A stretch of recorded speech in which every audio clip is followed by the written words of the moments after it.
En la NBA, los focos siempre apuntan al que anota, al que sale en las portadas, al que levanta el trofeo. Pero hay una verdad incómoda, y es que muchos campeonatos no se ganan gracias a las superestrellas, sino gracias a jugadores que casi nadie recuerda. Hoy no vamos a hablar de los más famosos. Hoy vamos a hablar de los que hicieron el trabajo sucio, de los que defendieron, de los que sacrificaron números, de los que hicieron mejores a los demás, y aún así, nunca recibieron el respeto que merecían. Porque la historia no siempre es justa, y en Canasta Maestra, hoy vamos a hacer justicia. Estos son los jugadores más infravalorados de todos los tiempos en la NBA.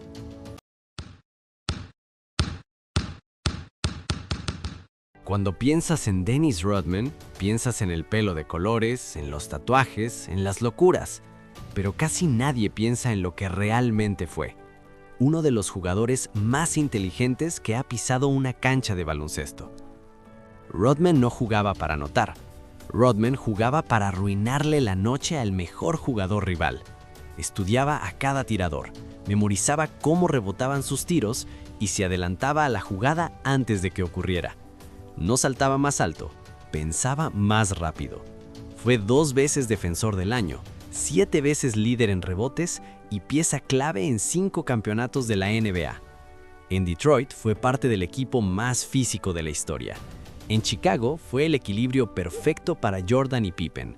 Mientras Jordan anotaba y Pippen organizaba, Rodman hacía el trabajo que nadie quería: chocar, sudar, empujar, pelear cada balón como si fuera el último. Y aún así, nunca fue tratado como superestrella. Porque no metía 30 puntos, pero muchas veces evitaba que el otro los metiera. Rodman entendía que el baloncesto se gana en los detalles, y por eso, aunque muchos lo vean como un personaje, Dennis Rodman fue uno de los jugadores más infravalorados y más decisivos de la historia. Ser el compañero de Michael Jordan es un honor y una condena, porque Scottie Pippen fue una superestrella, pero la historia decidió ponerlo en letra pequeña. Pippen defendía al mejor jugador rival, iniciaba el ataque, corría la cancha, leía el juego como base y atacaba como alero. Era un jugador total, adelantado a su época, capaz de hacerlo todo sin necesidad de brillar. En 1994, sin Jordan, los Bulls ganaron 55 partidos y estuvieron a una polémica arbitral de llegar a finales de conferencia. Eso no es casualidad, eso es liderazgo. Pippen no era el ayudante, era el equilibrio, era el cerebro defensivo, era el pegamento del equipo. Sin Pippen no hay 6 anillos, no hay dinastía, no hay historia completa. Pero aún así, durante años, fue tratado como el segundo de Jordan. Y eso, en términos de baloncesto real, es una de las mayores injusticias que existen. John Stockton no intimidaba, no gritaba, no provocaba, no hacía gestos. Simplemente te destruía en silencio. Es el máximo asistente en la historia de la NBA. Es el máximo ladrón de balones en la historia de la NBA. Y nadie, absolutamente nadie, se le acerca en esos registros. Stockton veía jugadas que aún no existían. Te hacía creer que estabas defendiendo bien hasta que el balón ya estaba en la red. No necesitaba velocidad, necesitaba inteligencia. Durante casi 20 temporadas, fue el motor invisible de los Utah Jazz. Hizo grande a Karl Malone, hizo funcionar un sistema completo. Y aún así, nunca fue la cara de la liga. No ganó un anillo, no fue portada, no fue viral, pero fue uno de los jugadores más efectivos y más temidos por los entrenadores rivales. John Stockton es la definición perfecta de jugador infravalorado. Reggie Miller no era el más fuerte, no era el más rápido, no era el más atlético, pero tenía algo que no se entrena: sangre fría. Madison Square Garden lo odiaba, porque siempre les hacía pagar. Los Knicks lo provocaban, lo insultaban, y él respondía con triples en la cara.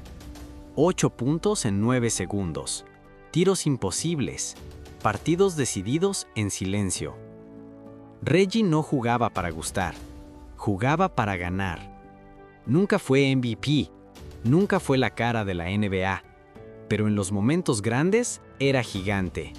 Y aún así, pocas veces se le menciona entre los grandes de su era. Reggie Miller fue uno de los jugadores más clutch de la historia, y también uno de los más infravalorados. En Toronto, Chris Bosh era la estrella. En Miami, decidió desaparecer. Pasó de ser primera opción a tercera. De ser protagonista a ser soporte. De buscar números a buscar victorias. Bosh defendía, abría la cancha, ponía bloqueos, protegía el aro y hacía el trabajo invisible. Sin Bosh, LeBron no penetra igual. Sin Bosh, Wade no tiene espacios. Sin Bosh, los Heat no ganan en 2012 ni en 2013. Pero cuando se habla de ese Big Three, casi nadie lo menciona. Chris Bosh sacrificó su brillo para que otros brillaran. Y en la NBA, eso rara vez se premia. Por eso, su legado está injustamente subestimado. Shawn Marion no tenía una mecánica bonita, no tenía estilo elegante, no tenía glamour, pero hacía absolutamente todo. Defendía a cualquier posición, rebotaba, corría la cancha, anotaba sin jugadas para él. En Phoenix fue clave, en Dallas fue campeón. Marion no era portada, pero siempre estaba cuando se le necesitaba. Era el tipo de jugador que todo entrenador ama y todo rival odia. No era espectacular, era efectivo. Y en el baloncesto real, eso vale oro. Chauncey Billups nunca gritó, nunca vendió humo, nunca fue escandaloso. Simplemente ganó. Fue el cerebro de los Pistons campeones de 2004, Finals MVP, líder silencioso, el tipo que controlaba el ritmo cuando el partido quemaba. No necesitaba hablar, el equipo lo seguía, y aún así, rara vez se le menciona entre los grandes líderes de la historia. Pero pregúntale a cualquier compañero suyo y te dirá que Chauncey era el jefe. Estos jugadores no buscaban cámaras, buscaban victorias. No querían portadas, querían ganar. En un mundo donde se premia al que anota, ellos ganaron haciendo lo que nadie quería hacer: defender, asistir, sacrificarse, pensar. Porque el baloncesto real no se gana solo con estrellas, se gana con inteligencia, con sacrificio y con corazón. Y por eso hoy, en Canasta Maestra, les rendimos homenaje. Si tú también crees que estos jugadores merecen más respeto, dale like, suscríbete y dime en los comentarios ¿qué jugador infravalorado agregarías tú a esta lista? Esto es Canasta Maestra.